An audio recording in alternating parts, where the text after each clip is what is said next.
Javier Montenegro vivía, literalmente, en la cumbre del mundo. Su ático, un santuario minimalista de acero pulido y cristal, abarcaba las dos últimas plantas de la torre más alta de la ciudad. Desde allí, el mundo se extendía bajo sus pies, un tapiz parpadeante de luces. Era el monarca indiscutible de un vasto imperio financiero, un hombre cuyo universo giraba en torno a la precisión quirúrgica del riesgo calculado y la ausencia de emociones. Sin embargo, en los últimos 6 meses, su ostentoso reino se había encogido drásticamente, reducido a las asfixiantes 4 paredes de una guardería de diseño nórdico. Su corona se había transmutado en un yelmo de insomnio perpetuo y ansiedad lacerante. Dale like, suscríbete y comparte. Comencemos. Su esposa, Mariana, la luminosa contraparte de su pragmatismo, había fallecido dando a luz a su hijo, Mateo. La alegría del nacimiento quedó irremediablemente eclipsada por la sombra gélida de una pérdida tan demoledora que había resquebrajado los cimientos del mundo de Javier. Ahora, cada aspecto de su existencia, cada latido de su corazón, giraba en torno a ese pequeño ser frágil y demandante, un torbellino de necesidades que era, paradójicamente, un recordatorio constante de su amor perdido y de su presente dolor. La protección de Mateo se había convertido en una obsesión para Javier, una ferocidad casi paranoica.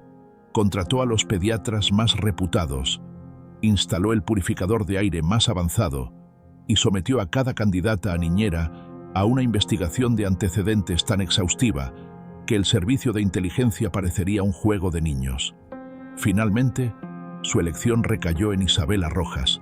Sus referencias eran excepcionales. Además, poseía una calma innata, una serenidad que contrastaba vivamente con el caos interno que consumía a Javier. No obstante, un detalle en su expediente le inquietaba: una dirección en uno de los barrios más empobrecidos de la ciudad y una evidente necesidad económica. Javier, un hombre que creía firmemente que la necesidad convertía a las personas en seres impredecibles y peligrosos, decidió que la vigilaría de cerca, con una lupa implacable. Isabela era la enfermera de noche. Su función primordial era cuidar de Mateo para que Javier pudiera, en teoría, descansar. Pero el descanso se había transformado en un lujo inalcanzable. Cada noche permanecía despierto, con los ojos fijos en las imágenes granuladas del monitor de bebé en su tableta. Cada pequeño sonido de su hijo enviando una descarga de adrenalina a su ya sobrecargado sistema nervioso. Una noche, cerca de las 2 de la mañana, la silueta de Isabela irrumpió sigilosamente en la guardería. Era una escena habitual. Probablemente, Mateo se había quejado o necesitaba algo, pero lo que hizo a continuación provocó que el corazón de Javier se detuviera abruptamente. En lugar de limitarse a ajustar la manta o dar una palmadita, Isabela se inclinó sobre la cuna y con una delicadeza sorprendente levantó a Mateo en sus brazos. El pánico se apoderó de Javier con una fuerza brutal.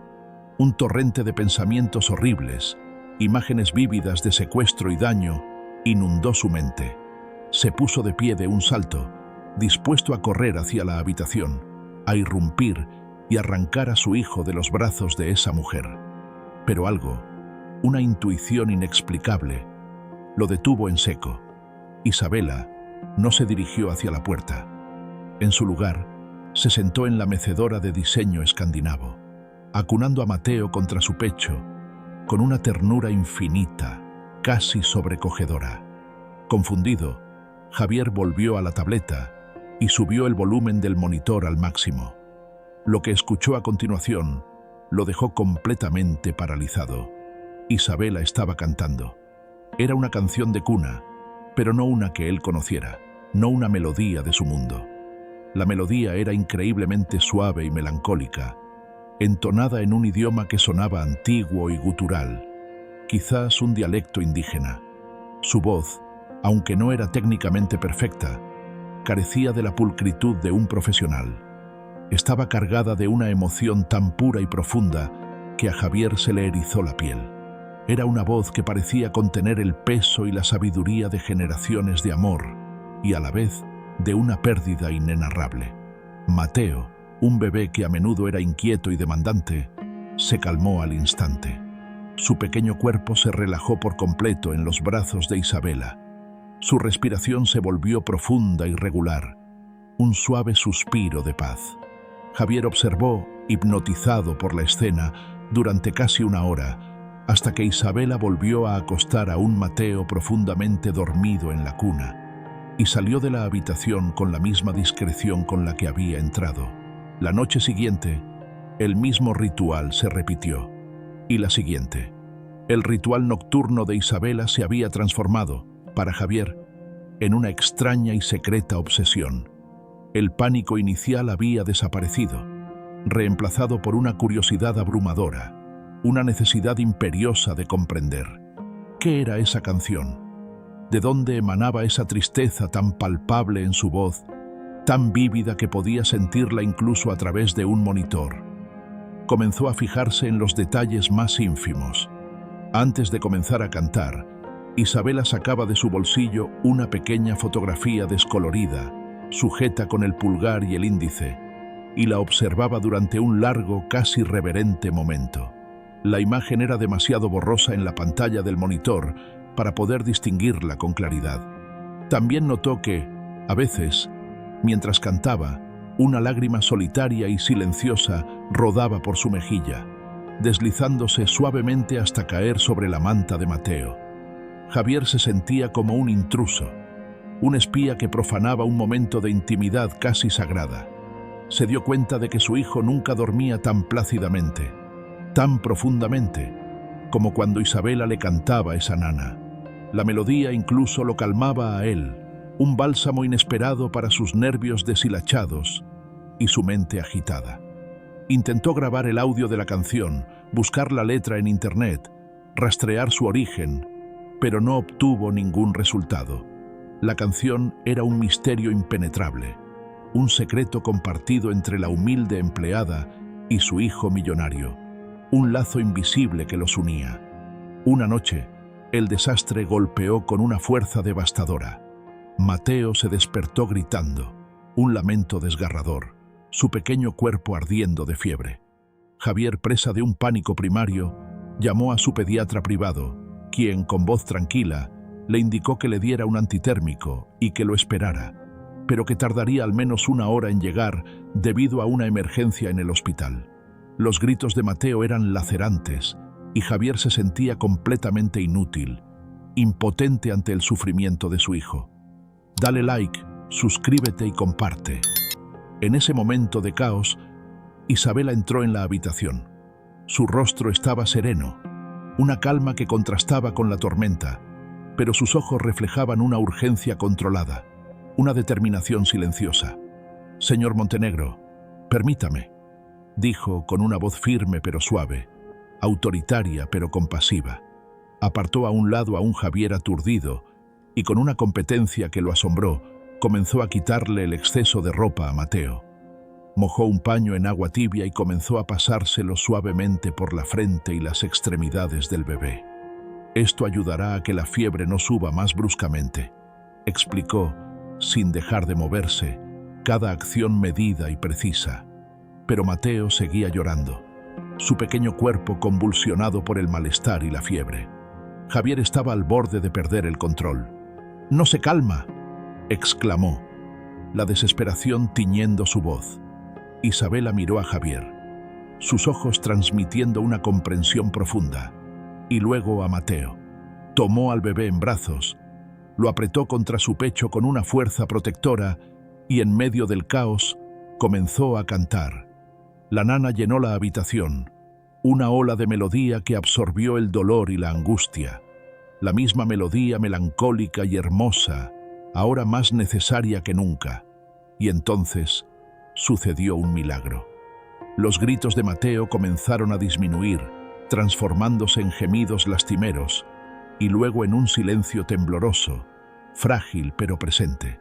Se acurrucó contra Isabela, sus ojos cerrándose lentamente, y se quedó dormido en un sueño inquieto justo cuando el timbre de la puerta anunciaba la llegada del médico. Mientras el doctor examinaba a Mateo, confirmando que era una infección viral común pero severa, Javier no podía apartar los ojos de Isabela. La había subestimado, la había juzgado, y ahora se sentía avergonzado.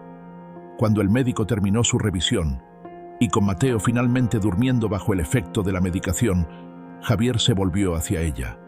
Su arrogancia habitual había desaparecido, reemplazada por una vulnerabilidad cruda. Isabela, la canción. ¿Qué es? Necesito saberlo. Isabela apartó la vista, como si la intensidad de su mirada la quemara. Se abrazó a sí misma, como si sintiera un frío repentino. Las lágrimas que Javier había vislumbrado en el monitor ahora brotaban libremente de sus ojos. «Es una canción de cuna de mi pueblo, en las montañas», dijo con la voz entrecortada. «Mi madre me la cantaba, y yo se la cantaba a mi hijo». Sacó la pequeña fotografía de su bolsillo y se la entregó a Javier. La imagen, ahora clara, era la de un bebé sonriente, con la misma edad, los mismos ojos curiosos que Mateo. Se llamaba Ángel, falleció hace 8 meses. Una infección respiratoria. No tuvimos dinero para llevarlo a un buen hospital a tiempo. El mundo de Javier se tambaleó. El aire pareció volverse denso y pesado, irrespirable. «Lo perdí todo, señor Montenegro. Mi esposo me dejó y yo me quedé sola. Acepté este trabajo para poder enviar dinero a mi madre, para que ella pudiera tener un poco de dignidad. Cuando vi a Mateo por primera vez, es tan parecido a mi Ángel que sentí un vuelco en el corazón. Cantarle a él es mi manera de seguir dándole a mi hijo todo el amor que tengo aquí dentro. Es mi forma de proteger a su hijo como no pude proteger al mío, de redimirme a través de él». Javier miró la fotografía, los ojos del pequeño Ángel mirándolo. Luego a Isabela, su rostro surcado por el dolor pero aún digno. Y finalmente, al rostro dormido de su propio hijo. El shock fue tan profundo que sintió un dolor físico en el pecho. Había estado observando a esta mujer con una sospecha maliciosa, viéndola como una amenaza, cuando en realidad había estado presenciando un acto de amor puro y desgarrador. No era una empleada pobre tratando de aprovecharse de su riqueza. Era una madre de luto que había encontrado una manera de sanar su propio corazón roto mientras cuidaba, con una devoción inquebrantable, del de él. Con la garganta apretada por una emoción que no podía nombrar, Javier solo pudo pronunciar 2 palabras: «Lo siento». Pero en esas 2 palabras, despojadas de toda su arrogancia, había un universo de arrepentimiento, de una gratitud recién descubierta y de una comprensión profunda y dolorosa que lo transformaría para siempre. A partir de esa noche, todo cambió irrevocablemente. Javier le dio a Isabela un aumento tan significativo que ella rompió a llorar de alegría, las lágrimas de pena ahora mezcladas con lágrimas de esperanza, diciéndole que ahora podría traer a su madre a vivir con ella a la ciudad. Pero la transformación de Javier fue más allá. Creó una fundación benéfica a nombre de Ángel, el hijo de Isabela, dedicada a proporcionar atención médica de calidad a los niños de las comunidades rurales y empobrecidas, para que ninguna otra madre tuviera que sufrir lo que sufrió Isabela. Dale like, suscríbete y comparte. Hasta la próxima.